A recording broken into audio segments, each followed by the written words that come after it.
بسم اللہ الرحمن الرحیم۔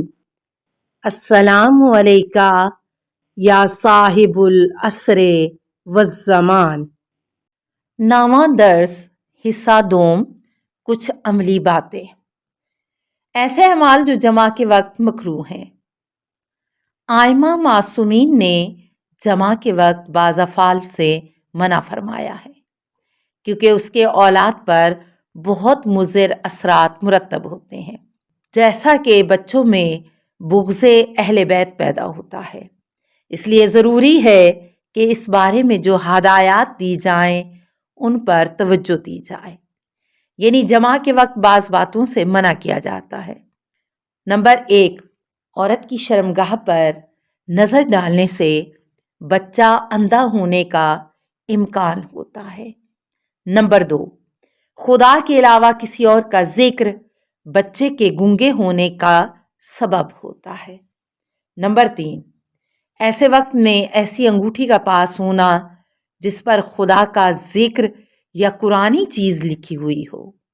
نمبر 4، بیوی سے جمع کر رہے ہوں لیکن ذہن میں کسی اور عورت کا خیال بچے کے دیوانے ہونے کا سبب بنتا ہے۔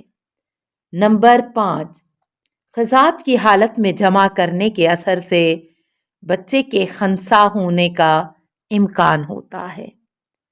نمبر 6، جمع کے وقت اگر کوئی بچہ اس عمل کو دیکھ رہا ہو یا گفتگو یا سانس لینے کی آواز سنے تو اس بچے کے زناکار ہونے کا سبب بنتا ہے۔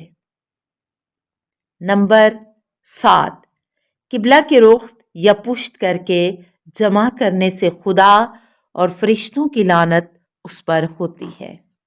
نمبر 8، راستے میں یا کشتی میں بھی جمع کرنے سے خدا اور ملائکہ کی لعنت اس پر ہوتی ہے۔ نمبر 9، بالکل برہنہ بغیر لباس کے ہو کر جمع کرنے سے بھی۔ نمبر 10، احتلام کے بعد وضو یا غسل سے پہلے جمع کرنے سے بچے کے دیوانے ہونے کا امکان ہوتا ہے۔ نمبر 11، کھڑے ہو کر نزدیکی کرنے سے جو بچہ دنیا میں آئے گا وہ بستر پر پاخانہ کرے گا۔ نمبر 12، حاملہ عورت کا بغیر وضو کے جمع کرنے سے پیٹ میں جو بچہ ہے وہ سخت دل اور کنجوس ہوگا۔ نمبر 13، چھت پر نزدیکی کرنے سے بچہ ریاکار، منافق اور بدعت پھیلانے والا ہوگا۔ نمبر 14، پھلدار درخت کے نیچے جمع کرنے سے پیدا ہونے والا بچہ جلاد یا ظالم ہوگا۔ نمبر 15، ایسی جگہ جہاں سورج کی روشنی مستقل پڑ رہی ہو، ایسی جگہ جمع کرنے سے اس کے نتیجے میں پیدا ہونے والا بچہ جلدی مر جائے گا۔ 9واں درس حصہ سوم، کچھ عملی باتیں۔ ایسے اوقات جن میں جمع کرنا بہتر ہے۔ نمبر 1، اتوار کی رات کہ اس وجہ سے بچہ حافظ قرآن اور قرآن کی مصلحت پر راضی رہنے والا ہوگا۔